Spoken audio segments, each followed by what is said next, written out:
ಭಗತಣ್ಣ ಹೋದ್ರು ಹೊಡಿತಾನೆ. ಹೀಗೆ ಬಂದವರು ಎಂದು ಕೃತಜ್ಞರಿತಬದ್ಧನಾಗಿ ಭೀತಿಯ ಪಟ್ಟು ಮಾತನಾಡಿಸುವ ಮನುಷ್ಯ ಬೀರುದಾರೋ ಎನ್ನೊಳಗೆ ಸಾರು. ಭಾಗವತ ನನಗೆ ಭಾಗತಣ ಒಟ್ನಲ್ಲೇ ಏಟ ಏನ್ನಯ್ಯ ನಿಮ್ಮ ಮನೆಗೆ ಹೆಂಗಯ್ಯ ಅವ್ನಿಗೆ ಹೇಳೋದು ನಾವು ನಾಮದವ್ರ ಕಣೆಯ. ನೀ ಯಾರ ಕಡೆ ಅಂತ ಹೇಳ್ತಾರ? ಈಗ ನಾಮದವ್ರ ಕಣೆ ಅವನು. ನಾವು ನಾಮದವ್ರು ಹೆಂಗ ಇಬ್ಬರು ಇವ್ರು ಇಬ್ಬರು ನೀನ್ ನಾಮದವ್ರು ಜಾಗೃತೆಯಿಂದ ಬಗಳು ಹೋಗ್ತಾರ. ಹೇಳ್ಕೊಡ್ತೀನಿ ನಾನು ನಿಂಗೆ. ಆಗಲ್ಲ ಕಣೆಯ ಅವ್ನು ನಾವು ನಾಮದವ್ರು ಅವ್ನು ಇಬ್ಬತ್ತೇನು. ಈಗ ನಾವು ಹೆಂಗ ನಾಮದವ್ರು ಅಂತ ಹೇಳಿ ಹೆಂಗೆ ಹೇಳದೆ ಅವ್ನ ಕೈಲಿ ನಾನೇನಾರ ಹಂಗ ಅಂದ್ರೆ ಬಿಡ್ತಾನೇನೆ ನನ್ನ. ನಮ್ದೇವ್ ನಾವ್ ಹೇಳ್ದಕ್ಕೆ ನಾವು ಹೇಳ್ತೀನಿ. ಅವ್ರ ಮನೆದವ್ರು ಅವ್ರಿಗೆ ಹೆಚ್ಚಾರ ನಮ್ಮ ಮನೆದವ್ರು ನಮ್ಗೆ ಹೆಚ್ಚು. ಮತ್ತೆ ಹಂಗೆ ಧೈರ್ಯವಾಗಿ ಹೇಳ್ತೀನಿ.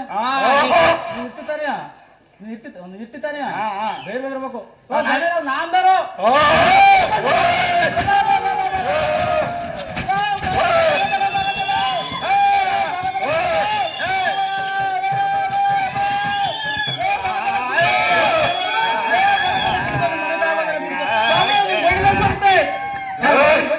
ಈಗ ಹೇಳು, ನೀನು ಯಾರ ಬಳಿ ಸಾರುತ್ತೀಯ? ನಿಮ್ಮ ಬಳ್ಳಿಯಲ್ಲೇ ಸುಡ್ತೆ ನಿಮ್ಮ ಬಳ್ಳಿಯಲ್ಲೇ ಸುಡ್ತೀನಿ ಕಸಮೆ. ಭಾಗತಣ್ಣ ಅಂದೆ ನೀಗಿದ್ದಲ್ಲ ನಿಮ್ಮ ಮನೆ ಕಾಯ ಹೋದ್ರೆ ಹೇಳ್ಬಾರ್ದು ನಮ್ಮ ಮುಂದಾಗೆ ಅವ್ರಿಗೆ ನೀಗಿದ್ದಲ್ಲ.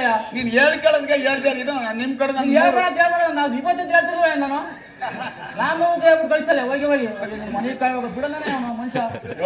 ಅದೇ ನಿಮ್ಮ ಒಟ್ಟಿ ಮಾಡಕ್ ಪುಟ ಸಾರ್ತಿದೆ. ಹೌದು ಪುಟ ಸಾರ್ತಿ ಅಲ್ಲ ಪುಟ್ಪುಟ ಸಾರ್ತಿ. ಸಮಯ ನಾವು ದಾರೆಂದರೆ ಹೇಳಿ ಸಮಯ ಅಂಗ ಅಂಗ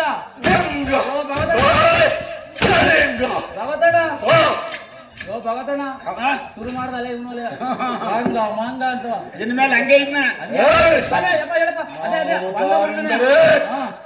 ಅಂಗ ಅಂಗ ವಂಗ ವಂಗ ಕಳಿಂಗ ಕಳಿಂಗ ಕಾಂಬೋಜ ಕಾರ್ಬೋಜ ಸ್ವಾಮಿ ಹೇಳಿ ಕಾಶ್ಮೀರ ಸತ್ತಿ ತುರಟಪ್ಪ